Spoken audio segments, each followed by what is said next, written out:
मराठी मातीची शान, मराठी मातीची शान, जो सद्गुणांची खान, मराठी मातीची शान, जो सद्गुणांची खान, सगळे विश्व करते ज्या राजाचे गुणगान, सगळे विश्व करते ज्या राजाचे गुणगान, त्या छत्रपतींचा मी करतो जय जयकार, त्या छत्रपतींचा मी करतो जय जयकार. जय श्री भवानी, जय जय श्री शिवराय, जय श्री भवानी, जय जय श्री शिवराय. राजांचा हा जन्मोत्सव नाशिककरांनी कशा पद्धतीने साजरा केला त्याची ही काही क्षणचित्रे. आपल्या सर्वांचे दैवत, आपल्या सर्वांचे राजे, मराठी साम्राज्याचे जनक छत्रपती श्री शिवरायांचा आज जन्मदिवस. राजांचा जन्मदिवस आपण 19 फेब्रुवारी या रोजी साजरा करीत असतो.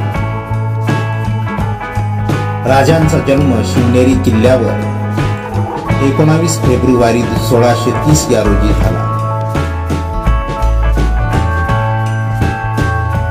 राजांबद्दल सांगण्यासारखं खूप आहे, परंतु सांगावं काय आणि किती असा प्रश्न पडतो. राजांचा साम्राज्य विस्तार जो होता तो पश्चिम महाराष्ट्र, कोकण, सह्याद्री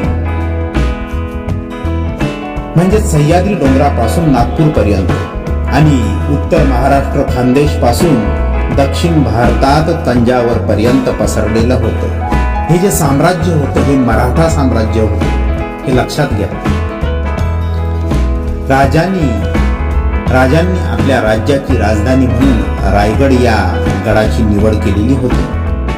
राजांचं पूर्ण नाव आपल्याला माहित आहेच, शिवाजी राजे शहाजी राजे भोसले. आपल्या या राजाचा राज्याभिषेक झाला तो 6 जून 1674 मध्ये. राजांचा जो एकूण कार्यकाळ आहे तो अत्यंत दिमागदार पद्धतीने आणि अत्यंत प्रेरणादायी पद्धतीने पार पडलेला आपल्याला दिसतो. आपल्याला अभिमान वाटावा असं राजांचं जीवन होतं. आपल्या कारकिर्दीत शिवाजी महाराजांनी मुघल साम्राज्य, गोवळकोंड्याची कुतुबशाही, विजापूरची आदिलशाही आणि युरोपियन वसाहतवादी शक्तींशी युती व शत्रुत्व दोन्ही केले. शिस्तबद्ध लष्कर व सुसंघटित प्रशासकीय यंत्रणेच्या बळावर छत्रपती शिवाजी महाराजांनी एक सामर्थ्यशाली आणि प्रागतिक राज्य उभे केले.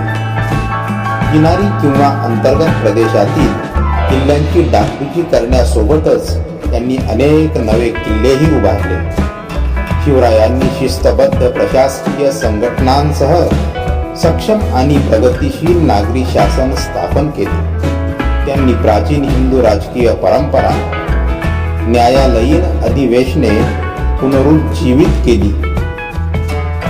प्रदेशातील भूभागांची इत्यंभूत माहिती, आश्चर्यजनक वेगवान हालचाली आणि गनिमी काव्याचे तंत्र यांच्या साहाय्याने त्यांनी थोडक्या फौजेच्या साहाय्याने बलाढ्य अशा मुघल व आदिलशाही फौजांचा यशस्वीपणे सामना केला.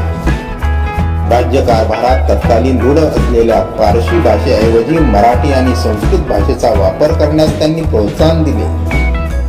भारतीय स्वातंत्र्य लढ्यात राष्ट्रवादी नेत्यांनी शिवाजी महाराजांच्या पराक्रमी कथांचा वापर लोकांना एकत्रित आणण्यासाठी केला. अशा या अभिमानास्पद कामगिरी करणाऱ्या, मराठी रयतेचं रक्षण करणाऱ्या, मराठी साम्राज्याचा विस्तार करणाऱ्या राजांना माझा मानाचा मुजरा.